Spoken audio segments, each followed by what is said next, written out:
Hey everyone, wanted to give you a few tips and tricks on the Open this year. So Coach Alyssa's asked us to not do a 5-minute video on this. I told her I would try my best.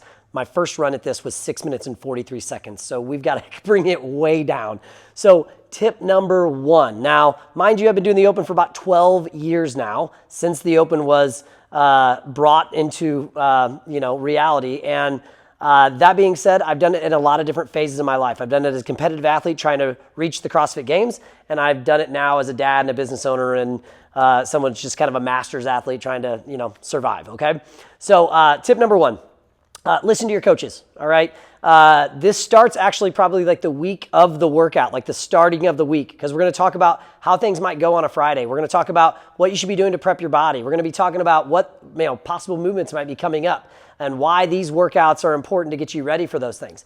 Ultimately, you're also going to need to understand that you need to listen to your coaches really well when you get to the Friday sessions, because they're going to be instructing on how the class is going to flow. And it will flow a little differently with these Open workouts, because we'll have judges and we'll have these papers that you fill out and all this other stuff. So listen to your coaches, please. Don't be the person in class that the coach explains everything and then you raise your hand and be like, I'm sorry, I wasn't listening. So listen to your coaches on a much higher level when it comes to the Open. In addition to that, listen to your coaches when they tell you about scaling and modifying the workout. Make sure that you're doing the right things for you and lean on your coaches. Don't lean on your best friend who's doing a different workout or maybe does a different scale. Like, they are not the coach. Lean on your coaches for the expertise and knowledge to help you have the best workout, okay?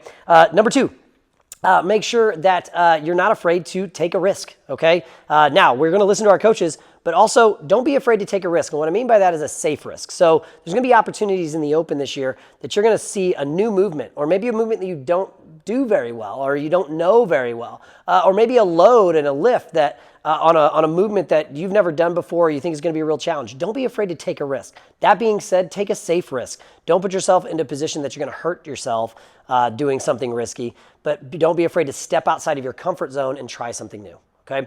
Number 3, fall back on your training, okay? Sometimes we have people that have just unrealistic expectations when they come to the Open. They come to the Open, they're like, oh my gosh, I didn't perform this, or I can't do this, or that workout destroyed me, and they've really only been in the gym like 3 times in the last 2 months, okay? They're probably not real prepared to give it their all in the Open. We also have other clients that have been training 6 days a week and do extra programming and have been working towards this Open since last year's Open, okay? Their expectations are a little different. So just manage your expectations and always fall back on your training. That also helps you make safe and strategic and risks when you're doing your workouts, okay? Don't change things on game day. All right, this is something I tell my son all the time now. I tell this to my competitive athletes, whether they're doing CrossFit competitions, races, whatever else. You don't change things on game day. The purpose of that is you have a set kind of plan. You shouldn't be experimenting with those things when it's time to go. So that means keep the same shoes. That means don't try somebody's pre-workout that they just got and you've never had pre-workout before. That means wear the same pants you always wear when you do double unders so that they don't fall down as you're doing double unders and you're like, oh my gosh, these weren't the right pants to wear in the middle of the workout. Okay, all these things are things that I've seen happen. I don't make this stuff up. And then last, it's just a workout, okay? This really hit home with me a few years back when I kind of moved out of the competitive ranks of CrossFit and I was just kind of still thinking that I needed to perform at a certain level, but my training, I wasn't falling back on my training. I wasn't realistic with my expectations, and I was upset and disappointed in a workout performance. And then my daughter, who was maybe 1 at the time, comes like waddling over and hands me an animal cracker and talks to me and everything else. And I realized like she doesn't care what I just did.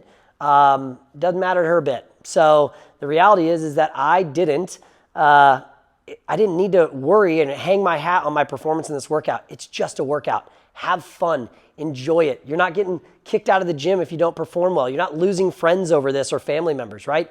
It is just a workout. Have a blast. Okay, so my video is less than 5 minutes, so I'm going to stop it here. We wish you guys a wonderful Open. Have a blast, and hopefully these tips help you as you embark on the next few weeks. See ya.